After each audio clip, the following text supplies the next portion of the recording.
one pocket to another pocket, okay, from company to multiple founding member या multiple users के पास ये पैसा जाएगा। तो ये मूवमेंट को आप समझो पैसे की, और ये जो मूवमेंट है ये ऐश लीगल करवाना चाहते हैं, ओके।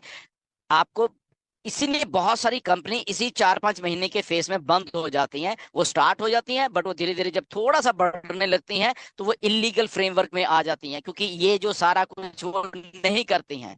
तो अल्टीमेटली वो पैसे का खेल ही होता है जो उनको बंद कराता है। कंपनी तो खड़ी होती है, उसके लोग भी खड़े होते हैं, बट वो बैंक कहता है बेटे तू खत्म, तू इलीगल, तू इलीगल, तू इलीगल, बात खत्म और कंपनी बंद। जो जिसके पैसे जिसके पास आ गए उसका ठीक है, बाकी कंपनी के पास है, कंपनी भागे, टाटा बाय बाय, और आप लोग हाथ मलते रह जाते हो सारे के सारे, राइट। ऐसे ही होता है।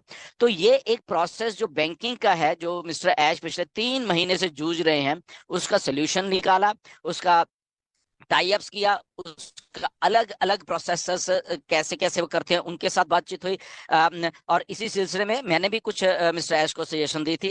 मैंने थोड़े दिन पहले आपको बताया भी था कि इंडिया में डिजिटल रुपी के गवर्नमेंट के साथ गवर्नमेंट कर रही है बेसिकली ब्लॉकचेन टेक्नोलॉजी के ऊपर। तो इसको डिजिटल रुपी का मैंने मिस्टर ऐश को काफी कुछ भेजा था कि ये भी एक मोड ऑफ मर्चेंट होता है। तो मर्चेंट गवर्नमेंट है वहां पे, ओके, गवर्नमेंट ऑफ इंडिया है, और ये 20 देशों का एक पायलट प्रोजेक्ट था जिसमें कि इंडिया ने एक डिजिटल रुपी का वो एक्चुअल में कर दिया है। बाकी कुछ और भी कंट्रीज में कर रहे हैं, क्योंकि बाकी के सारे कंट्रीज पैसे को छापना नहीं चाहते क्योंकि बहुत कॉस्ट आती है उसको छापने के लिए, तो उसको डिजिटल फॉर्म में कर रहे हैं पैसे को। तो यूपीआई पेमेंट्स जो है उसको अलग है, वो अलग है, उसको डिजिटल के साथ मत जोड़िए, ओके। यूपीआई पेमेंट्स अलग होती हैं, और जो डिजिटल रुपी बन रहा है या डिजिटल डॉलर या डिजिटल ये डिजिटल वो अलग होगा, ओके। सो इसलिए चलो मैंने भी वो सजेशन, वो भी ऐश के पाइपलाइन में है, ओके। यूपीआई पेमेंट्स तो आ रही हैं, जैसे अभी नीरज ने भी बोला, वो सारा कुछ हो रहा है, बट हमें एग्जैक्टली प्रिसाइजली ये समझना पड़ेगा कि जो पैसा है उसकी मूवमेंट ऐश कराना चाहते हैं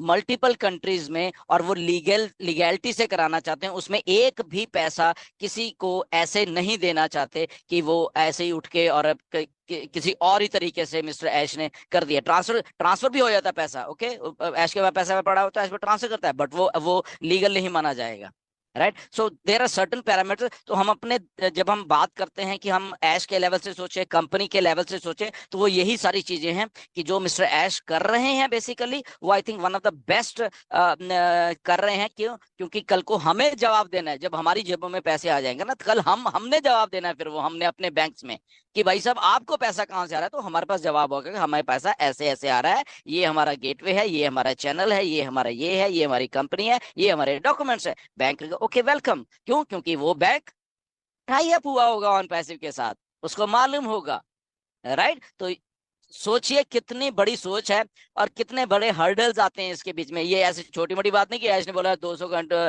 बैंक्स को टाई अप कर लिया, तो ये ऐसे ही नहीं वो मानते कि अच्छा ऐश ने बोला और मान जाए, नहीं।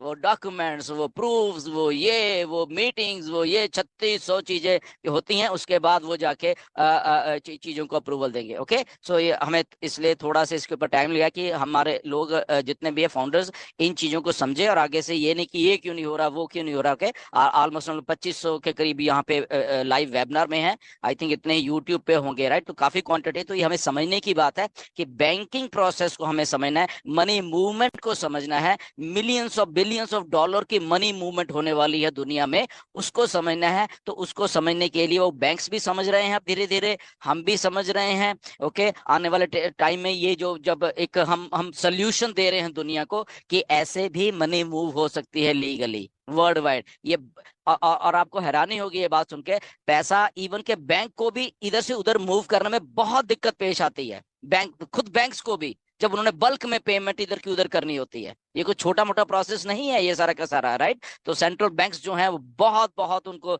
रेगुलेशंस के होके गुजरना पड़ता है। तो इसलिए जब भी थोड़ा सा इधर का उधर होता है पैसा, तो उसको मनी लॉन्ड्रिंग में डाल लिया जाता है। ये अभी बिनांस का आपने देखा है क्या हुआ, जबकि इंटेंशन सही है, बट वो क्योंकि पैसा इन्वॉल्व हो गया ना, अब पैसा क्रिप्टो करेंसी के थ्रू इन्वॉल्व हो गया, और वहां पे वो ट्रेडिंग और वो सही रहते अपने हिसाब से, बट वो उनको और उसको बारीकी से करना था। तो वहां पे एसएससी ने आके पकड़ लिया उसको, 4 बिलियन का फाइन लगाया, ओके ठीक है गुड। तो ये बड़ी बड़े जो लोग काम कर उन्हीं के ऊपर ऐसा कुछ होता है, तो nothing to worry about that. बिनास इज स्टिल वर्किंग, ओके। बिनास वो सारा कुछ हो रहा है, तो ये लीगैलिटीज है। इसलिए हमें ऐश एक एक कदम को फूक फूक के रखे हैं, चाहे यहाँ पे टाइम लग जाएगा। आज ऐश ने पहले ही बोला था, आज से कई साल पहले ही बोला है कि हम जब तक 0-0 नहीं हो जाएगा, हमारे हम किसी की उंगली हमारे ऊपर नहीं उठनी चाहिए लाइफ में। तो उसके लिए हमें चाहे 1 महीना लग जाए, 2 लग जाए, 4 लग जाए, 5 लग जाए, 6, दैट डजेंट मैटर। बट जब हम उस सबको करके आएंगे तो वो लीगल प्रोसेस और पूरा उसके थ्रू ही करके आएंगे। तो इसलिए हमें हमेशा पॉजिटिव रहना चाहिए कि जो हमारी कंपनी कर रही है basically that is doing 100% correct, ash is doing 100% correct. और